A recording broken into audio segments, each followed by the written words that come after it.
ज्ञानोबरायांनाही माता पित्यांना गमवावं लागलं, देहांत प्रायश्चित्त घेतलं। आईसाहेबांनी, रुक्मिणी माता आणि विठ्ठलपंत कुलकर्णी ज्यांनी गाथा लिहिला त्यांच्या घरातली माणसं गेली नाही का? पण आई गेली। आई जगात आता कितीही श्रीमंती कमवली ना तर आमची माय आम्हाला दिसणार नाही, ही एक वेदना हृदयामध्ये आहे। म्हणून आल्या आल्या मी सुभाषदादांचं आणि विजयदादाचं तोंड पाहिलं की येणाऱ्या माणसांना ते म्हणतात या या, आपण खरं सांगू माय गेली ना, माय महिला मंडळ माय गेली ना, चेहऱ्यावरचं अख्खं सौंदर्य घेऊन जाते, अख्खं सुख घेऊन जाते। त्या घरात किती ऐश्वर्याम असू द्या, माणसाला बरं वाटत नाही। कारण ज्या दिवशी ती बाळंतीण होते ना, बाळ जन्माला घातल्यावर आपलं सौंदर्य ती बाळाला देते, पण ज्या दिवशी ती जाते बाळाचं सौंदर्य घेऊन जाते। आणि म्हणून तोंड पडलेली आहे, बापाकडे पाहतायत, पलीकडच्या खुर्चीवर आई बसलेली असायची। आई असं करायचं, आई तसं करायचं। या वर्षातला प्रत्येक सण त्यांचा सुना गेलाय। मी काय, माझ्यापेक्षा कितीही मोठा महाराज आणला ना तर बारणे परिवाराची ही उणीव आणि पोकळी कुणी भरून काढू शकत नाही। महाराज सांगा, जगात कुणी माईची जागा घेऊ शकतं का? या जगात सगळं काही मिळतं पण माय मिळत नाही हो। मी तुझ्या आई सारखी म्हणणारी भरपूर आहे, आई नाही मिळत, नाही मिळत। आणि म्हणून शोकाकुल अंतकरण आहे। आज 1 वर्ष झाले त्यांनी ही उणीव सहन केली आहे। चालता बोलता एकदा एखादी व्यक्ती जाते, माहित नाही त्या व्यक्तीला मी आता मरणार आहे, हार्ट अटॅक काय येतो ना, अचानक ती व्यक्ती या विश्वातून या जगातून जाते। घडीभर माय जर गेली ना तर विचारत असतं, मग ते मोठं असो 60 वर्षाचं, 50 वर्षाचं, 55 वर्ष, आई बायकोला विचारतं आई कुठे गेली, काय तुमचं काय अडलंय का? नाही माहित नाही, पण आई कुठे गेली, आई कुठे गेली, आई कुठे गेली? घडीभर माय जर बाहेर गेली तर ज्याला करमत नाही, जी कायमची निघून गेली त्या लेकरांच्या वेदना असह्य आहे। म्हणून पांडुरंग परमात्म्याच्या चरणी चिंतन करूया। तेव्हा एखादं फूल जसं तुझ्या पायावर पडतं ना पांडुरंगा, तसं बारणे परिवाराचं पार्वतीबाई नावाचं एक छोटस फूल तुझ्या पायावर पडलंय देवा। कायेन वाचा मनसेंद्रियत्वा, हे फूल स्वीकार आणि तुझ्या चरणी त्यांना स्थान दे। आजच्या कीर्तनाचं जे काही पुण्य निर्माण होईल ते पुण्य घे। कायेन वाचा मनसेंद्रियत्वा बुद्ध्यात्म दावा प्रकृती स्वभावा करोमि यद यद सकलम परस्मै नारायणायती समर्पयामि। विठ्ठल विठ्ठल विठ्ठल विठ्ठल विठ्ठल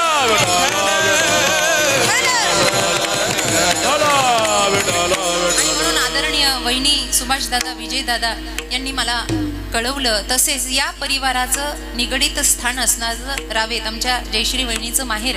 आणि म्हणून भोंडवे परिवार, आदरणीय आमचे बाळासाहेबजी भोंडवे उर्फ मामांनी मला कळवलं की दीदी आपल्याला यावं लागेल आमच्या प्रेमपोटी। म्हणून परमात्म्याची इच्छा झाली। माईबाप निळोबा रायांसारख्या निष्ठावंत वारकऱ्यांच्या अभंगावर बोलण्या इतपत माझ्याकडे ज्ञान नाही आहे।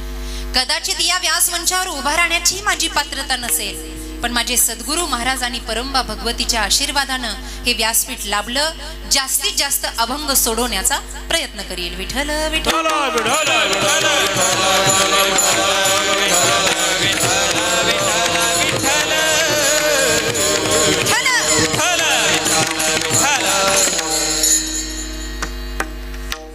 या जीवनात आल्यानंतर हा मृत्यू लोक आहे बाबा, इथे सुटका नाही आहे। इथे काही सिद्धांत आहेत, कर्माचे सिद्धांत आहेत, विचाराचे सिद्धांत आहेत। इथे हजारो लोक रोज जन्माला येतात या विश्वामध्ये आणि हजारो मरतात। आया है सो जाएगा राजा रंग फकीर। इथे कोण गणती कडलं, आपल्या गावातलं एखादं मेलं म्हणून आपण तळतळ करतो, पण जगाचा इतिहास पाहिला तर रोज किती मरतात आणि किती जन्माला येतात। किड्यासारखे मरतात। मुंबई सारख्या शहरामध्ये बघा ना, दिल्ली सारख्या शहरामध्ये आपल्याला माहितही नसतं कोणत्या गावात काय चालू आहे, आपण तर आपल्या आनंदात असतो। शायद इसी का नाम दुनिया है, शायद इसी का नाम दुनिया है। कोई आ रहा है तो कोई जा रहा है, एक जगह पे एक दूल्हा घोड़े पे बैठ रहा है तो दूसरी जगह किसी का जनाजा उठ रहा है। इसी का नाम तो दुनिया है। एकीकडे सुख है, एकीकडे दुःख है, कुणीतरी रडतं, कुणीतरी हसतं। कधी कधी एका ठिकाणी बारसं होत असतं तर कधी कधी 13व्याचा कार्यक्रम चालू असतो। आपल्याला माहित नसतं जगात किती दुःख भरलेलं आहे, पण जसा आला तसाच गेला। उपयोग काय आहे या जीवनाचा? काहीतरी आनंद घेण्यासाठी मानव देह आहे ना। नरदेह दुर्लभ जाना, 100 वर्षाची गणना। महाराज म्हणतात ना, अतिशय दुर्लभ असणारा नरदेह आहे. या नरदेहाची घोंगडी हे पांघरून हे शरीर आपल्याला काहीतरी कर्तव्य परायणासाठी दिलेलं आहे की बाबा आतापर्यंत 84 लक्ष योनीमध्ये काही करता आलं नाही ना, आता तरी कर. बरोबर आहे की नाही? आता तरी कर. 40 वर्षाचा झाला आता तरी माळ घाल, 60चा झाला अरे आता तरी सोडून दे. म्हणून याच्यावरच अभंग आहे, आता तरी पुढे नका करू नाश, सकळांच्या पाया माझी दंडवत, आपुलाले चित्त. अरे आता तरी जाग्यावर सुधर ना बाबा. काही लोकांनी परमार्थाची व्याख्या थोडीशी उलट करून ठेवली. ते म्हणतात महाराज गळ्यात माळ आहे असं काय म्हणता तुम्ही, कपाळाला बुक्का आणि अजून सुधर म्हणता. कधी कधी असं वाटतं की खरंच आपण त्या रस्त्यावर आलोय. पण माऊलींची एक ओवी आठवा, झडझडोनी वाहिला निग ये भक्तीची वाटे लाग, जीवी पावसी अव्यंग निज धाम माझे. अर्जुना माझ्या धामाची प्राप्ती करायची असेल ना तर झडझडोनी वाहिला निग. आणि दुसरं सांगितलं ये भक्तीची वाटे लाग. जन्म व्यर्थ करायचा नाही ना, मग भक्तीच्या वाटेला लागायचं. महाराज गळ्यात माळे इतके वर्ष झाले, वारकरी पोशाख, कपाळाला गंध, अजून काय पाहिजे? अरे सगळं आहे पण मन लागत नाही ना तुझं भजनात. कळतंय का? सगळी व्यवस्था आहे पण भजनात मन लागत नाही. काय करायचं? तिथं बसलेलं असतं पण माकडासारखं नुसतं इकडं तिकडं बघत. आणि पुन्हा वरून आम्हाला म्हणणार काकडा करू करू वाकडा झालो महाराज. काकडा केला महिनाभर. एक बाई 4-5 दिवसापूर्वी आम्हाला भेटली, घरी गेलो चहा पाण्याला, साधी भोळी भाषा आपल्या लोकांची. चहा पाणी झालं, गळ्यात माळ दिसली. म्हणलं वा वा वा ताई गळ्यात माळेवर का. तेवढ्यात नवरा आला बायकोचं कौतुक सांगायला. म्हणला महाराज साधं समजू नका, अख्खा काकडा हंती. म्हणला हंती? बरं झालं देवाचं डोकं फुटलं नाही. काकडा हंती म्हणल्यावर कसं आहे बघा. ते आम्ही करतो कमी आणि सांगतो जास्त, एवढीच आपल्यामध्ये गडबड झाली आहे बघा. डोंगरेजी महाराज आपल्या भागवतामध्ये सांगायचे, 2.5 मन बडबड से अच्छा आहे तोला भर आचरण करो. एवढं मोठं बोलल्यापेक्षा ना थोडं केलं पाहिजे, आणि केलं की ते मिळतं. विठ्ठल विठ्ठल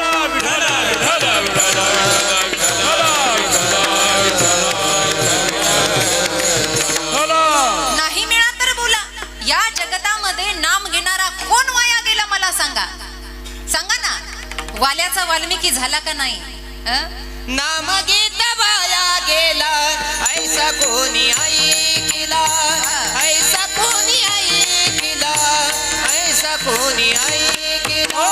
नाम घेत वाया गेला, ऐसा कोणी ऐकला, ऐसा कोणी ऐकला, ऐसा कोणी ऐकला.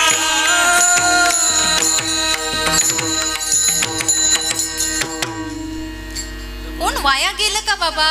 कोणत्याही व्रत नाम भजन करणारा कधी वाया गेला का? नाही. पण त्यामध्ये जर भक्तिरस ओतला, भावरस ओतला, त्यामध्ये जर काही घटना परमार्थाच्या दृष्टीनं घडल्या. निळोबारायांनी एवढी मोठी जीवनाची साधना केली. निळोबारायाचा इतिहास आपल्यापासून लपलेला नाही. आपल्या सगळ्यांना माहीत असेल नसेल मला माहीत नाही. गुरु शिष्याच्या जोडीमध्ये पहिला नंबर निळोबारायांचा आहे. तशी आपली परंपरा गुरु शिष्याची परंपरा आहे. आदिनाथ उमा बीज प्रगटले, अभंग पूर्ण बघा. मच्छिंद्र लादले, आपल्याकडे गुरुंनी ज्ञान द्यावं, शिष्यानं त्या मार्गाने चलावं.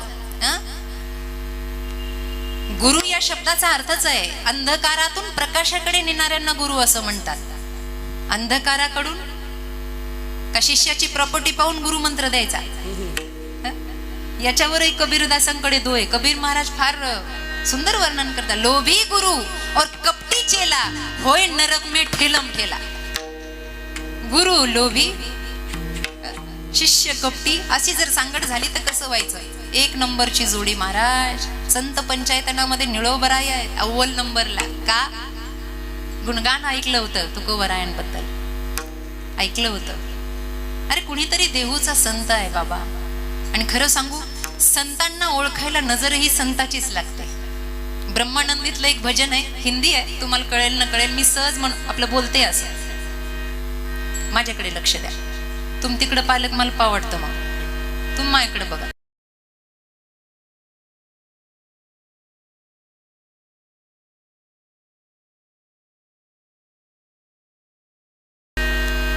ब्रह्मानंदीतलं महाराज एक भजन आहे, हंस की गत तो हंस ही जाने, हंस की गत तो हंस ही जाने, क्या जाने वो कागरे तेरी अच्छी बनेगी.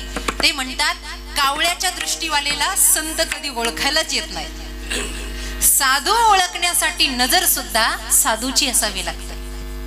हृदयात थोडं तरी संतत्व असावं लागतं, तेव्हा संत कळतो. निळोबरायांनी संताचा महिमा संताची जाणती, संताचा महिमा संताची जाणती, दुर्लभ याती अनेकाती, दुर्लभ याती अनेकाती. संताचा महिमा संताची जाणती, संताचा महिमा संताची जाणती, ओ दुर्लभ याती अनेकाती, दुर्लभ याती अनेका. संताचा महिमा संताची जाणती, संताचा महिमा संताची जाणती, दुर्लभ याती अनेकाती, दुर्लभ याती अनेकाती. संताची महिमा संताची जाणती, संताचा महिमा संताची जाणती, दुर्लभ याती दुर्लभ याती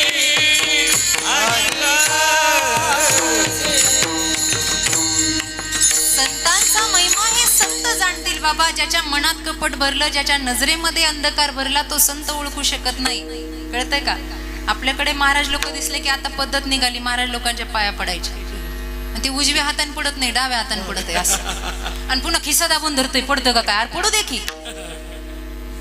आम्ही काय कुणाचे खात होतो, देव आम्हाला देतो. तुझ्या खिशातलं पडलं, आमच्या नशिबात असलं तर पडू दे. अरे येड्या, डाव्या हाताने पाय पडू नाही. जेवताना सुद्धा ताटाच्या समोर डावा हात आला की तो निषिद्ध मानला जातो. आमच्याकडे प्रमाण आहे, मस्तक हे पायावरी या वार करी संतांच्या. मस्तक ठेव. पण संतत्व हृदयातच नसेल तर ते प्रगट कसं? संतांचा महिमा संत जाणतात, हंसाचा महिमा हंस जाणतात. निळोबरायांपर्यंत ख्याती पोचली.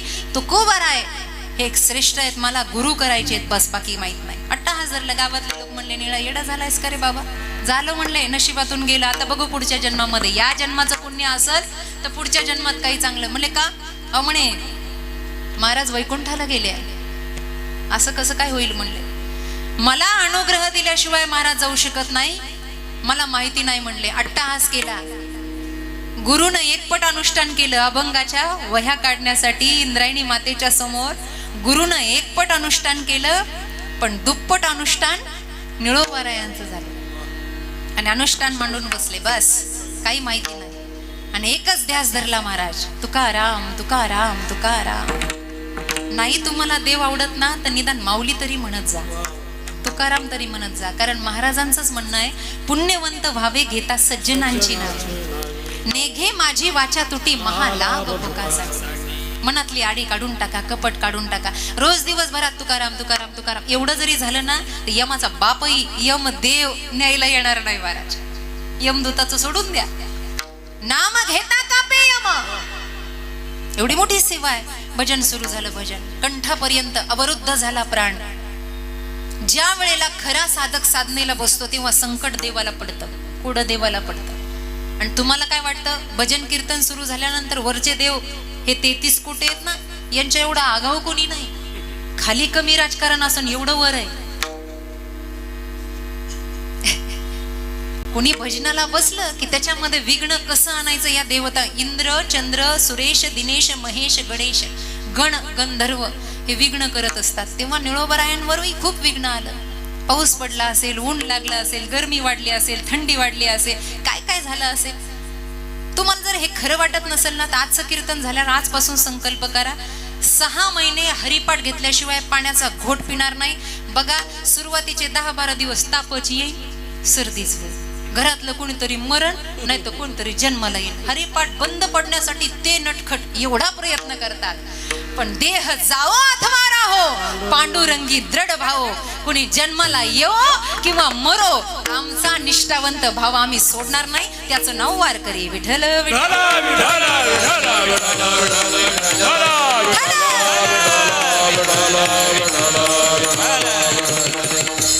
खूप संकट आली. निळोबरायांचा प्राण इथपर्यंत येऊस्तर भजन सुरू झालं. भजन तुकाराम तुकाराम तुकाराम. रुक्माई म्हणल्या का हो, काय वाटत नाही का तुमच्या जीवाला? आई माय जेवढी बापाला खडसवते तेवढं कोणी खडसवू शकत नाही. आपली माय बायको जेवढं खडसवते ना, बायको तुमचं कसं आहे? बरं चाललंय ना तुमचं? बळच माना हली ते बळच घरच्या बसलेले काय ना इथं जेवढं. रुक्माई म्हणले का हो, काही वाटत नाही मनाला? अहो निळा प्राण अवरुद्ध झाला, कंठ अवरुद्ध झाला, अजून किती वाट पाहणार आहे? किती परीक्षा घेणार आहे लेकराची? जा ना, दर्शन द्यायला काही वाटत नाही का तुमच्या मनाला? जा. आणि चरित्र असं सांगतं, पांडुरंग परमात्मा आले, महाराज आले आणि आले निळोबरा असे ध्यान अवस्थेमध्ये, ध्यान अवस्थेन ततगतेन मनसा बसलेले आहेत महाराज. आणि पांडुरंग परमात्म्यानं आवाज दिला, निळा ए निळा ए निळोबा. अगदी शांत डोळे उघडले आणि जणू काही काही घडलंच नाही. देवाकडे पाहता काय, पहिल्यांदा देवाला धक्का बसला. मला पाहतोय काय म्हणतंय? अरे मला पाहिल्यावर भले भले येडे झाले बाबा, हे काय म्हणतंय? काय? अरे मी देव मग? अरे मी पांडुरंग अशी, अरे मी विठ्ठल मग? अरे आलोय ना, बोलवलं कुणी? तुझं लागी येते बोलावेल कोणी, तुझं लागी येते बोलावेल कोणी, तुझं लागी येते बोलावेल कोणी, तुझं लागी येते बोलावेल कोणी, तुझं लागी येते बोलावेल कोण, तुझं लागी येते बोलावेल कोण, तुझं लागी येते बोलावेल कोणी, तुझं लागी येते बोलावेल कोण. प्रार्थिल्या वाचून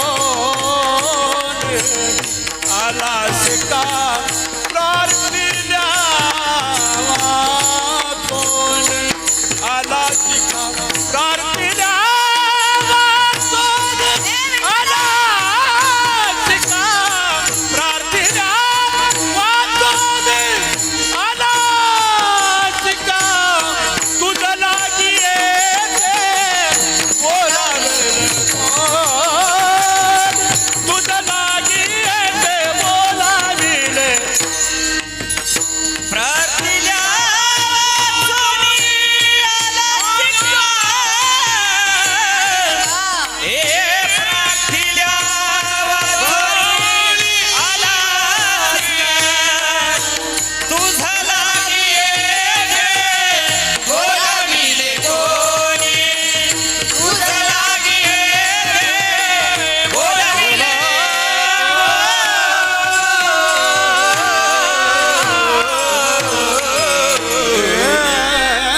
परमार्थ असा करावा महाराज की एवढा आत्मविश्वास असला पाहिजे बोलायचा. जगाच्या बापाला असं बोल, तुझं लागे येथे बोलाविले कुणी, प्रार्थिल्या वाचून आलासी का. मी विठ्ठल म्हणलोय एवढ्या दिवसात, म्हणलोय का? देव म्हणलं नाही. पांडुरंग म्हणलोय, म्हणलं नाही. हरी म्हणलोय, म्हणलं नाही. मग आला कशाला? तुला काय पत्रिका पाठवली देवा? प्रार्थिल्या वाचून आलासी का. याला म्हणतात निष्ठा साधनेवरची. अरे मी आलोय ना बाबा, मी माझ्या गुरुजींना बोलवलंय, माझ्या गुरु महाराजांना बोलवलंय. कोण आहे तुझा गुरु? नाव ऐकलं नाही देवा? बैरायस तुकाराम महाराज.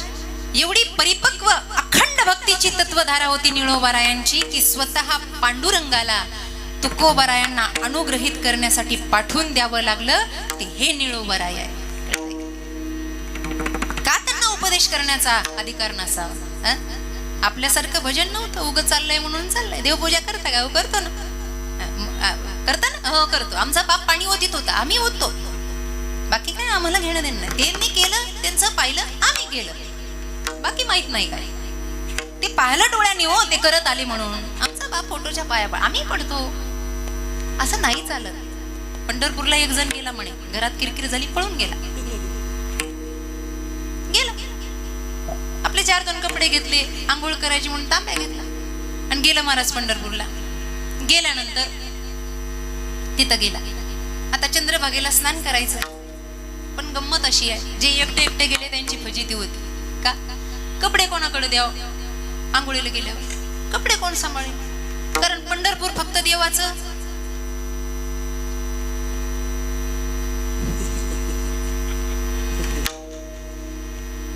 कसं काय विश्वास ठेव? कुणाजवळ कपडे द्यावे? आणि ते पळून गेलं म्हणजे नाही. तिथं जीव अडकायची सवय लागली आपल्याला. घरी ढेकभर कपडे, पण पंढरपूरला गेल्यावर कपड्याचा मोह. काखेत दाबून धरावं, किती वेळ आंघोळीला जायचंय, काय करायचं महाराज? मग एक युक्ती सुचली. रिकाम्या वेळात नाही ते युक्त्या माणसाला कशा सुचतात कुणास ठाऊक. खड्डं आणि त्याच्यात कपडे टाकले. खड्डं खाणलं, कपडे टाकले आणि जमीन भुई सपाट केली. मागचे दिंडीकरी काही येणार होते, ते पाहत होते याचा पराक्रम काय चाललंय म्हणून. जमीन अशी साफ केली आणि पुढे 4 पावलं गेलं आणि पुन्हा मागं वळून पाहिलं. म्हणलं कुठं असेल, कुठं ठेवले लक्षात नाही आलं. मग दगड ठेव. बरं, इथं 1000 दगड पडलेले, माझा दगड कोणचा? मग त्याच्यापेक्षा हातातला तांब्या ठेवलेला बरा. पण तांब्या तरी असा कसा ठेवा? तांब्या नेला म्हणजे लय हुशार. तांब्या पालथा घातला आणि त्याच्या भोवती अशी माती सारली, महादेवाच्या पिंडीसारखा आकार दिला. ती दिसायला लागली महादेवाची पिंड. आता लांबून येईनी पराक्रम पाहिलेला होता आणि हे गेले येडा आंघोळीला. मागचे 1,500 आले दिंडीवाले आणि ते म्हणले हे काय न तरी करत होतं. म्हणजे इथे आंघोळ करायच्या आधी महादेवाची पिंड करायची प्रथा आहे.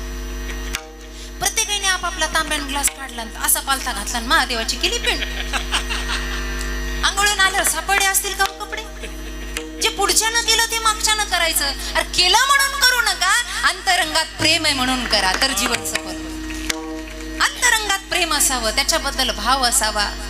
अंतकराचं मल विक्षेप आवरण निघून जावं. गवळण म्हणते की नाही, हरी या माझे मंदिरी, नाही कोणी दुसरे घरी, काम भ्रतार गेला दुरी. नाथ महाराजांचा नवरात्रातला रोडगा प्रकरण आहे. रोडगा सत्वर पावगे मला भवानी आई रोडगा.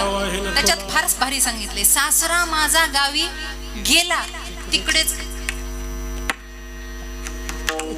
खपवी त्याला. तो अभंग, रोडग्याचा अभंग पूर्ण बघा. तर मी शेवटी सांगितलं, एका जनार्दनी सगळेच जाऊ दे, मोकळी कर ग, किंवा एकटी राहू दे मला भवानी आई रोडगा. एकटं राहिल्याशिवाय, मन शुद्ध केल्याशिवाय परमार्थ साधता येत नाही. संतांचं हे सिद्धीला गेलं म्हणून उपदेश करण्याचा अधिकार त्यांना आहे. विठ्ठल विठ्ठल.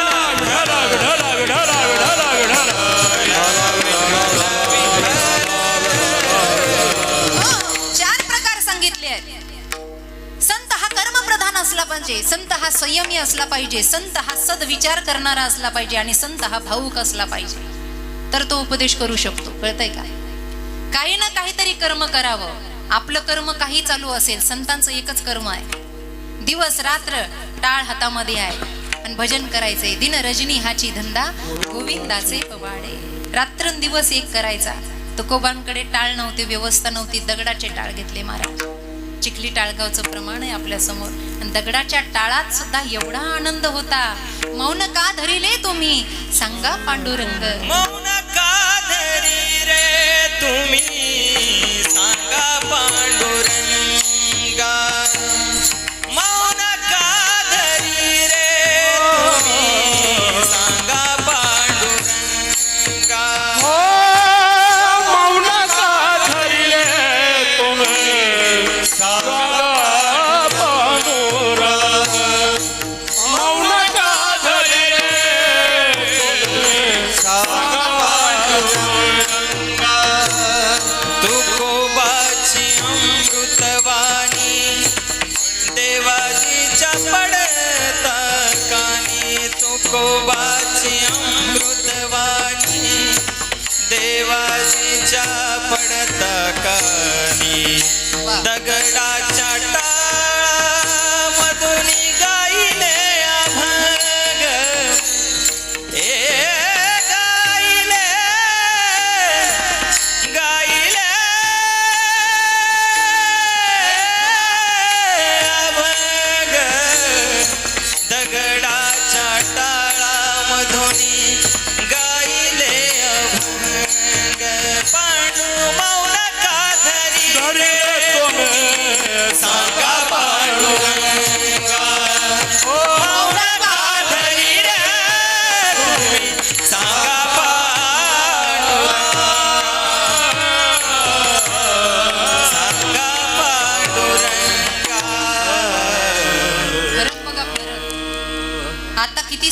व्यवस्था आहे, आता किती अनुकूल व्यवस्था आहे. भजन करायला बसलं आणि वारकरी घराण्यातली सूनबाई आणली तर गरम गरम चहा देते, भाकरी करून देते, नाश्ता पाणी करून देते. मामांजी भजन करताय, अनुकूलता किती वाढली. एक दोन अभंग पाठ असले, आपल्या पायात वाहन असल्या तरी लोक डोकं ठेवतात, महाराज राहू द्या म्हणतात, पाया पडू द्या. किती अनुकूलता आहे. टाळ नीट नव्हते वाजायला, दगडाचे टाळ केले तुकोबरायांनी, भजन सिद्ध केलं. भजन सिद्ध केलं. काही नव्हतं, काय लोक मानत होती का, ए तुक्या तुक्या तुक्या म्हणून चिडवायचे महाराज. कर्मप्रधान, पण आपलं भजन, आपला कर्म, आपला सिद्धांत महाराजांनी नाही सोडला. येऊ दे तिकडे, लोकांना काय, लोक नावं ठेवत असतात. आतापर्यंत लोकांनी कुणाला सोडलं, जानकी मातेला सोडलं नाही, ती एवढी पवित्र आहे. त्या दुनिया जना भक्ती करा, ओ त्या दुनिया जना भक्ती करा, ओ त्या दुनिया जना भक्ती करा, त्या दुनिया जना भक्ती करा. तुका म्हणे आता ऐका वचन, तुका म्हणे आता ऐका वचन, त्या दुनिया जना भक्ती करा, हो त्या दुनिया जना भक्ती करा. तुका म्हणे आता ऐका वचन, तुका म्हणे आता ऐका वचन, त्या दुनिया जना भक्ती करा, त्या दुनिया जना भक्ती करा. तुका म्हणे जन केले प्रकाराचे 3, राजस, सत्व, तामस. हे नाव ठेवायलाच असतेत महाराज, ठेवू द्या. अतिशय प्रतिकूल अवस्थेत तुकोबांचा परमार्थ झाला, कळतंय का. आणि इथं आता अनुकूल अवस्थेत सप्त्यात नाव नाही घेतलं तर महिनाभर फुगून बसतंय. एवढंच नाही, काही काही गावचे सप्ते बंद पडलेत. राग येऊ द्या आला तर मला फरक नाही पडत. कधी कधी जर कीर्तनाला गेलं एखाद्या दिवशी, जर आम्ही म्हणलो ना का गावचा सप्ताह नाही का यंदा, चुलीत गेला म्हणे तुमचा सप्ताह, बोला का याचं नाव नाही घेतलं म्हणून. अरे असं आहे, एवढी अनुकूलता असून आपल्याला नीट भजन करता येत नाही. त्यांनी प्रतिकूलतेत कसा परमार्थ साधला असेल. म्हणून संत हे कर्म सोडलं नाही, संतांनी भजन सोडलं नाही. दुसरा सिद्धांत, संतांकडे संयम आहे. संयमाशिवाय संतांचं जीवन नाही. एका दिवशीचा उपवास असू द्या आपल्याला, एकादशीचा उपवास, एखादा दिवस उपवास आणि बाकीच्या याला उपवास नाही. आणि अशी भूक लागलेली, लवकर किलोभर तर खिचडी खातेत काय काय लोक, काय माझ्या बापाची खातेत, पण खातेत. आणि मग जेवणाऱ्याने त्यांना सहज विचारावं, या ना जेवायला, अक्कल आहे का, अक्कल आहे. वारकरी येत आम्ही, म्हणजे एवढं तापतं की त्याला एक दिवसाचा उपवास सुद्धा सहन होत नाही. तुटला ना संयम. संत संयमी आहे. जर देव संयमी आहे तर संत संयम. एक प्रमाण सांगते तुम्हाला, तुलसीदासांच्या रामायणातलं हे प्रमाण. अध्यात्म रामायणात आलं, भावार्थ रामायणामध्ये आलं, जुन्या जाणत्या मंडळींना माहित असत.